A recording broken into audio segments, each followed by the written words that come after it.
Morning folks, Ariel over here at Fineth, where as you can see just as I was getting the camera set up here, the sun finally crested the mountain for the morning. We are getting chilly mornings at this time of year. It's been below freezing every night, frost and ice on everything, but it's been unusually warm still during the day, and for us for this time of year. And it's kind of shocking we don't have more snow on the ground yet.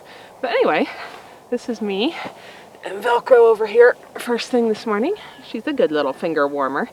To talk about our gray water system. I've been asked a lot of times over the years about the gray water system for the tiny house, and the reason in all, what are we at? Almost headed into year 9 of life in here, that there's never been a video on that is I never really had a system for it. So the whole time that I lived up in the clearing in the woods, the gray water, if you're new here, welcome, and thanks to all the people who have been around here for a long time, but I've lived in this tiny house on wheels, off-grid for going into year 9 now. Anyway, the whole time I was up in the clearing in the woods, the gray water, there's no black water because we have composting toilets set up, so there's nothing but, you know, some dishwashing water and now shower water, because for many, many years, as you probably know if you've been around, I did not use the shower in the house. Now we do. Anyway, that simply drained into, oh, Zipper's coming to say hi too. That simply drained into the ground I was parked on that kind of bench area in the woods, and that ground was all rock. I mean, everything from this size to this size for at least 24 feet straight down with teeny bits of soil in between. So the water just filtered through that, and it watered some berry bushes and pine trees kind of down the slope a little bit from the house. So that worked great. There was very little total water use, and it worked perfectly fine for doing that. Now we have a slightly different setup here because we've moved to our own place here, but the two major differences are we have more people using water in the house with Clay and I instead of just me, and right now my brother is coming over some as well, because we've been, in case you think for this video all he does is help us with our projects, we have been spending a ton of time helping him get a cabin built before winter, and then he's come and helped us with things in between. Anyway, but he doesn't have a cabin right now. He's living in a canvas-sided truck camper, so he has been doing some showering and such here as well. So there's been this summer almost 3 people using water in the house, which is far more use than it has ever seen in its entire life history on the water department side of things.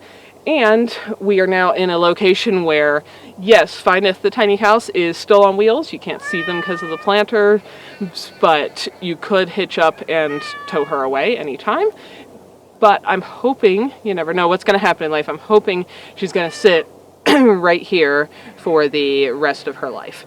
So since we own this ground as opposed to where I was living before, and this is probably a much more permanent situation, it just made sense to do some more permanent type infrastructure here as well.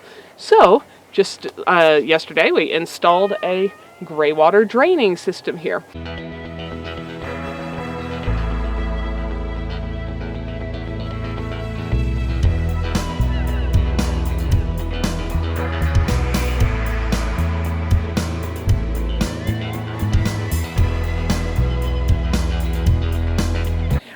I guess the third difference would be that this soil is not quite as rocky as where I lived before. It has a layer of topsoil, and then in varying depths depending where you are on the property, there's more or less topsoil, and then you get into a layer. Yes, I'll say good morning to you too.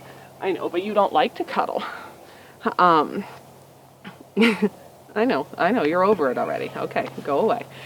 Varying depths of soil before you get to a layer that's just kind of a white gravel that from some of the soil surveys I've seen goes down hundreds and hundreds of feet under us. We haven't dug that deep personally, obviously, but anyway, so this soil also drains really well. If you remember back to when we were building Clay's shop, I managed to break the water main of the gravity-fed water for our spring because of misinformation about where it was actually located, and the contractor dug right through the water line, which was not their fault.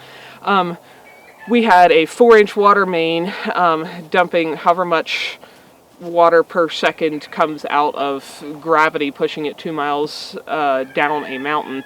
And it made a puddle, but within 45 minutes, the whole puddle was gone. That's how the soil here drains. It drains very, very quick because of that gravel layer.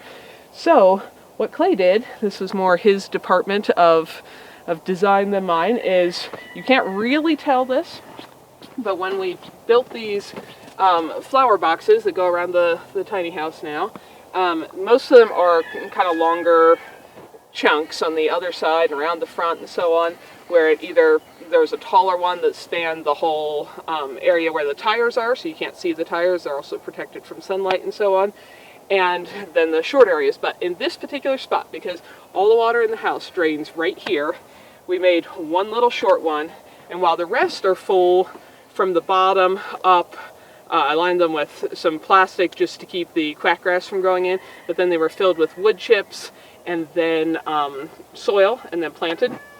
This one actually is filled with pieces of styrofoam, reclaimed and recycled from various packaging, and it comes up to about here to keep the bottom of this box very light, and then it's just filled with a little bit of soil on top. And I planted some things in there that don't root quite so deeply, hopefully.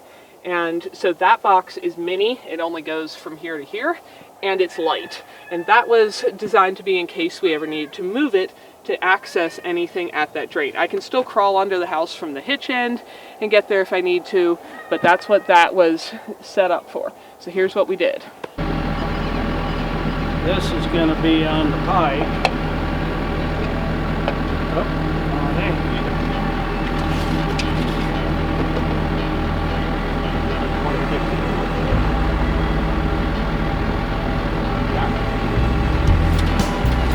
Back in the hole.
So this right here is the mini box. It only goes from here to here.